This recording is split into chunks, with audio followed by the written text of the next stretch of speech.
Hey guys, Slade, Grade Level Collectibles.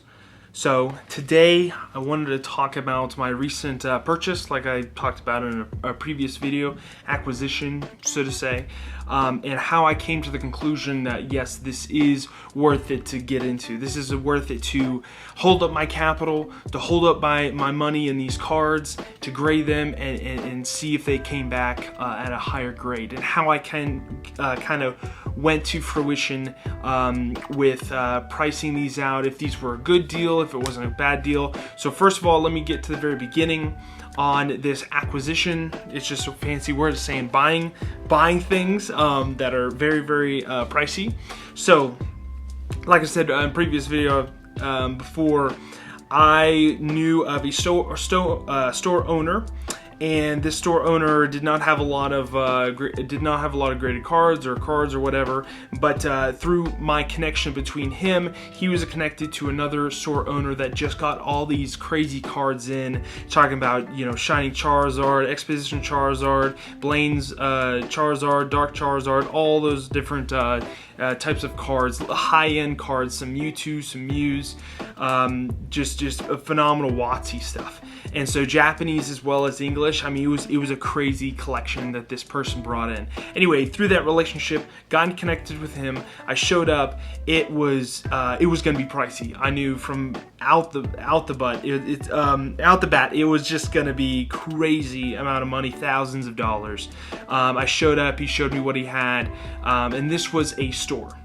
Typically, those who don't know, if you bring, if you have, I don't know, this, if you have this Deoxys card, and you want to trade it in, or go to a store and like, hey, I want to sell this card. What can you guys give me? If you typically, for cash value, it's typically like 50% of whatever there's going for online, because you have overhead, you have whatever. So typically cash value is 50%. And then trade value is maybe between 50 and 70%, depending on, the loyalty program you have with them or the relationship you have with them. Typically it's that those margins. And so typically, you can choose to cash it out or to trade it in. And usually it's like a pawn shop. If you go to a pawn shop, like, hey, I have, I don't know, this OnePlus phone, I want to trade it in. Same thing with a pawn shop. They're like, hey, we'll give you the cash. It could be a cash advance, or it could be just like, hey, I'm just going to sell this.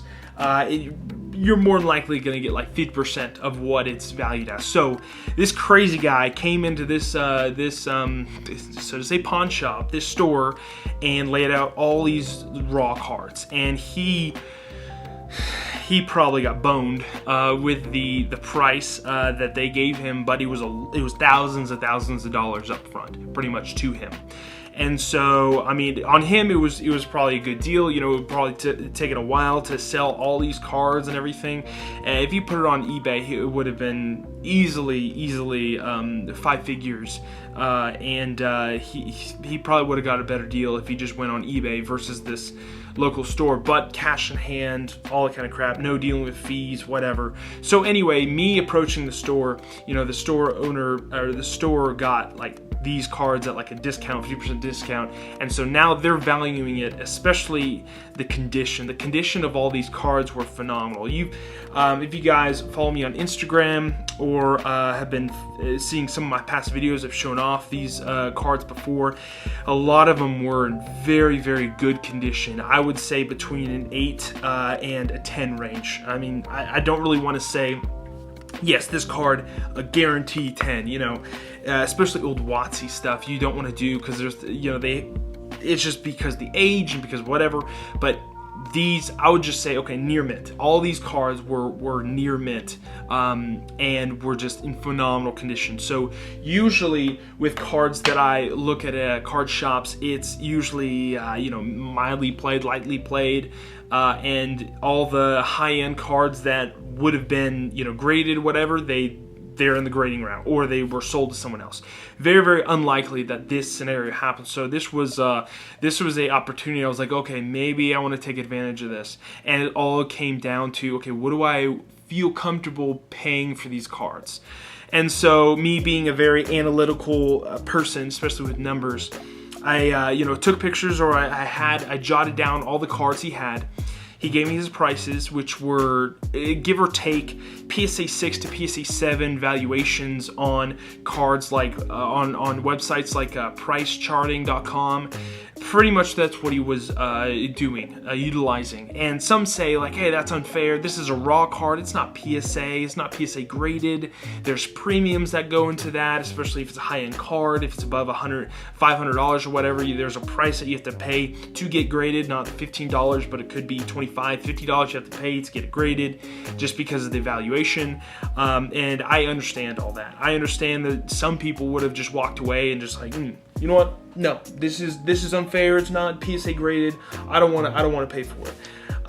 Me, I'm more of an opportunistic. Like, okay, yes, he's charging PSA 7 prices, yes, but these cards, if graded high enough, are more than likely a safe bet to go into, especially on my little experience, but not tons of experience grading WotC. Usually I just grade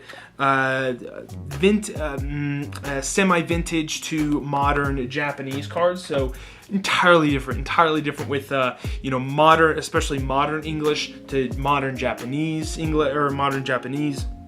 And so to say with WotC, I don't have a ton of experience, but the experience that I do have, I just a little bit. To give you an idea, I've graded about 1,200 cards through my meticulous, looking at the card. Okay, what did this get? What over about 3 years? I've graded about 1,500 cards. Well, what did I just say? 1,200 cards. Anyway, a large amount of cards. So I knew what to look for. I knew, the light wasn't optimal at the card store, but I'm a very risk-averse person, so I like to take risks, but they have to be calculated.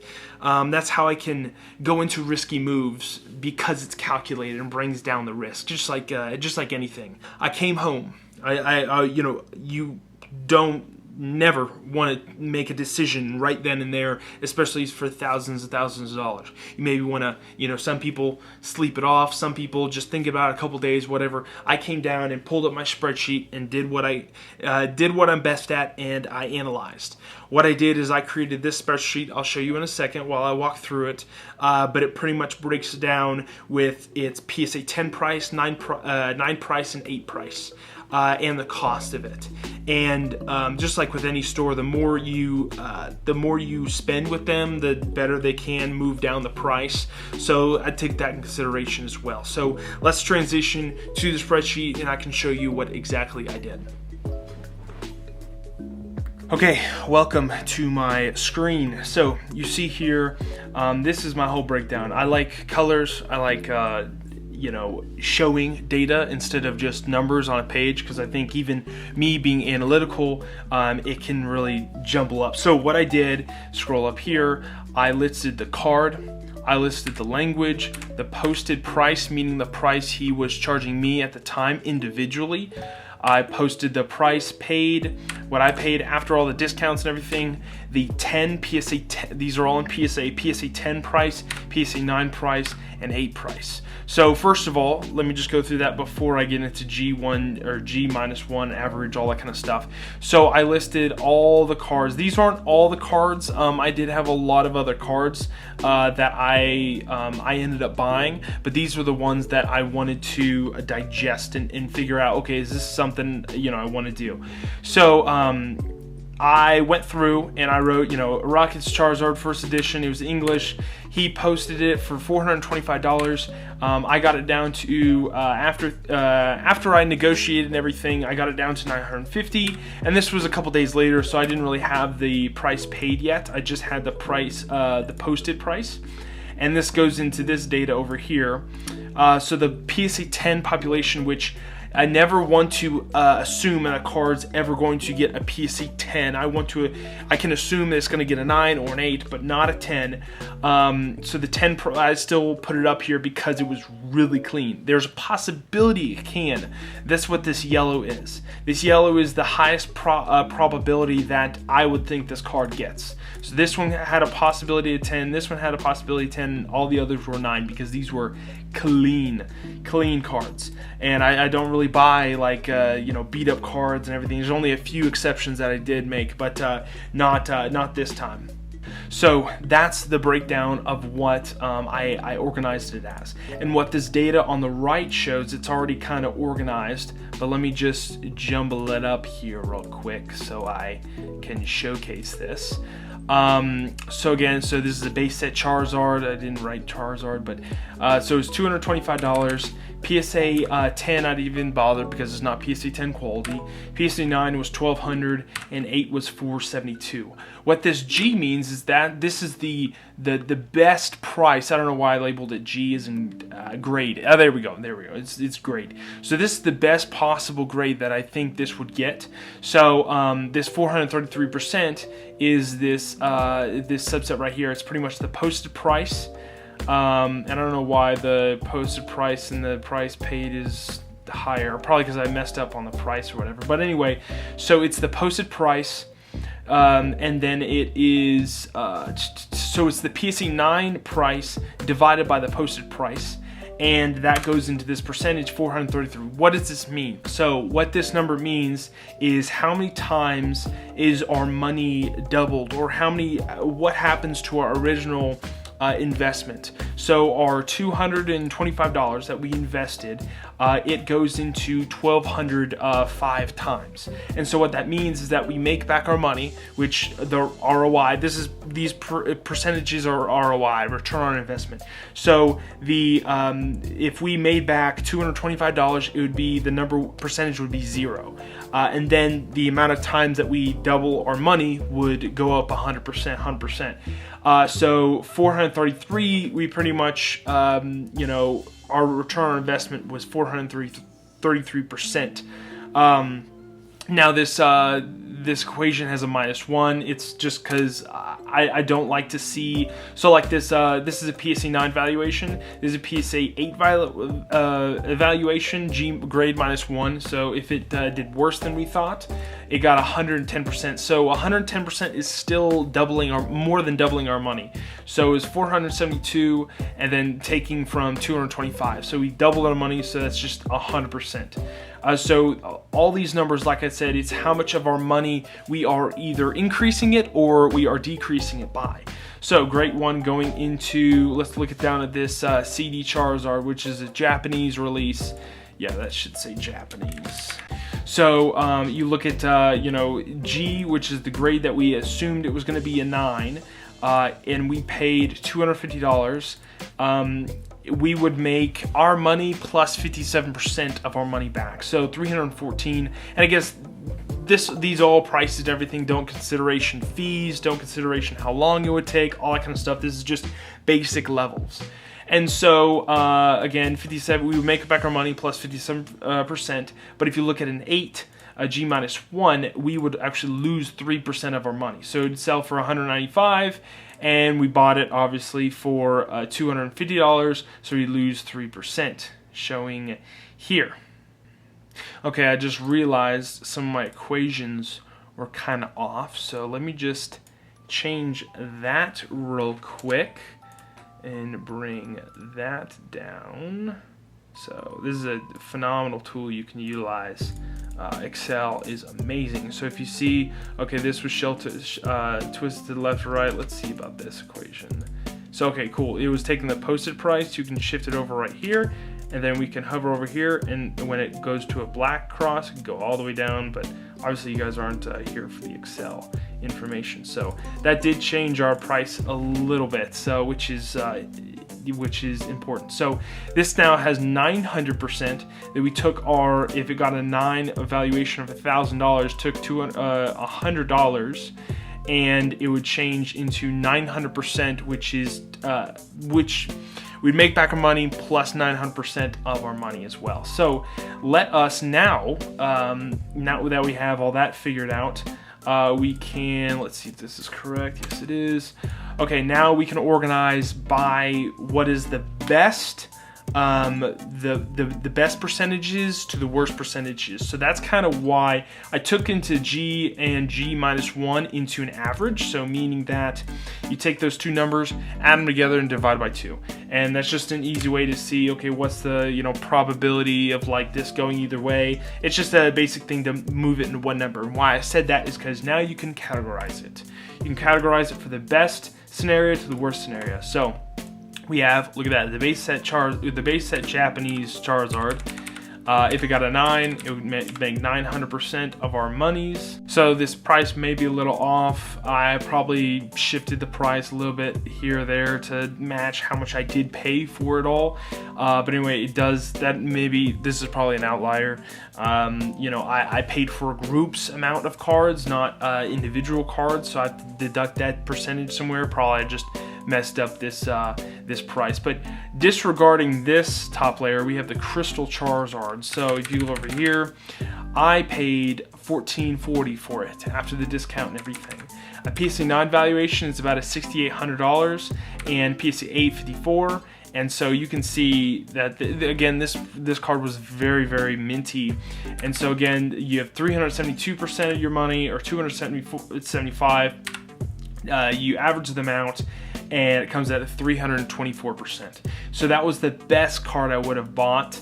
And we can go down the list. So Expedition, Blastoise, base set, Plasma Gaze, Machamp reverse holo, Electroid reverse holo.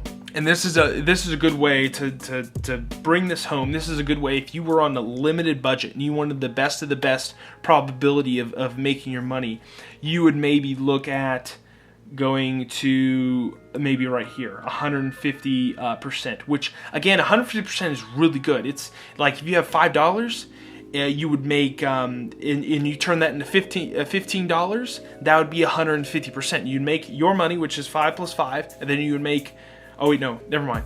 It would be $12.50. So you make $5, and then $12.50 would be half of 5. So that's how much money you're making. I pretty much, even 24%, like some of these cards may make up for some of the grading fees for all these others, so it could balance out. But overall, it's a really nice, it's just, you gotta look into here. This is where you're getting into like, okay, what's going on? Where, you know, negative 12%. So at your present value of, you know, Giovanni's Machamp first edition. Crazy that a PSA 9 of this card is $102. I mean, first edition Giovanni's Machamp. I mean, it's pretty wild. But even a PSA 8, $75. So you're losing 25%, and then an average is 12%. Even the worst Expedition Charizard reverse holo. It's crazy how low this card is priced. But anyway. So this is a really cool tool you guys can utilize. I use Excel every single day, and this type of tool is so powerful to really cut through the noise and cut through, you know, your feelings and just on paper what makes sense. And so please utilize this the best you can. And if you don't know how to use Excel or whatever, you can go on YouTube. There's plenty of videos out there to learn how to do this. But this is how I kind of cut through the noise, like I said, and cut through the emotion and figure out what is the best price for this all. And again, to tie this all in a bow, this experience of finding this collection and finding these cards was just an opportunity waiting for me to take it or to leave it. And at the time, yes, I was maybe hurting a little bit for cash, but at the end of the day, this will give me a large amount of inventory when it does eventually come back, and that there are some opportunities in this. Even if I get the Charizard, the Crystal Charizard in a 9, which I think it's gone up since then. I think the last one sold for 68 or 7,000 or something. It'll pay for like just that one card will pay if I sell it. It'll have a valuation of like 2/3 of this entire purchase. Again, these are not all the cards that I bought, but a good portion. I bought a Rayquaza Star, Gold Star. I bought a Legendary Collection Charizard, a Reverse Holo. I bought a whole bunch of other cards not shown in this, but this is kind of how I felt going into the first purchase. I went back to the store maybe 3 times, and each time I bought more and more cards. So we'll see what happens with those cards when they come back, probably in November. I'll probably do a whole video. I'll be in a different setup, not in this hotel room anymore. I'll be back home and doing my whole thing. You'll see my whole like porch, indoor porch and everything, but it'll be a fun time when I get back all these cards, because some of these cards, a lot of these cards I've never seen in person before. I didn't grow up on WotC. I didn't collect a bunch of WotC. A majority collect vintage or modern promos, Pikachu promos, everything. But it'll be an exciting time for sure. But for right now, that'll be it. Again, I just wanted to show you guys how I broke down my purchases and how I came to a logical conclusion, instead of, okay, you know, some of it's feeling based, but some of it, a large portion of it, is my experience with grading and seeing, okay, what could this possibly have gotten? A PSA 8 versus a PSA 9 versus a PSA 10. But anyway, ask me, you know, down in the questions, down in the comments, you know, ask your questions. I am very open to answering them and such. I'll probably do maybe a Q&A, just like every other YouTuber or whatever. Do a Q&A sometime, answer your questions for free. If you guys want to reach out to Instagram and everything, you can. You know, I have 2 balls, none of them are crystal, just like Austin Pratt would say, but so I can't really tell the future of, like, hey, will this, you know, Charizard do really, really well, or with this investment, you know, if I bought this or whatever. I can't tell the future, but I can tell you the fundamentals of a collectible and fundamentals of what I believe or what I feel about certain collectibles. So anyway, ask your questions in the bottom in the comments section down below, and I will get to you probably in the next video or something of that sort. So again, hopefully this is helpful. This is how I figure out my purchases, and a lot of my purchases, when it's a large amount of cards that I don't necessarily know a ton of knowledge or a lot of auction information about. So that'll be it. Thank you guys for watching. I'll catch you guys in the next one. See ya.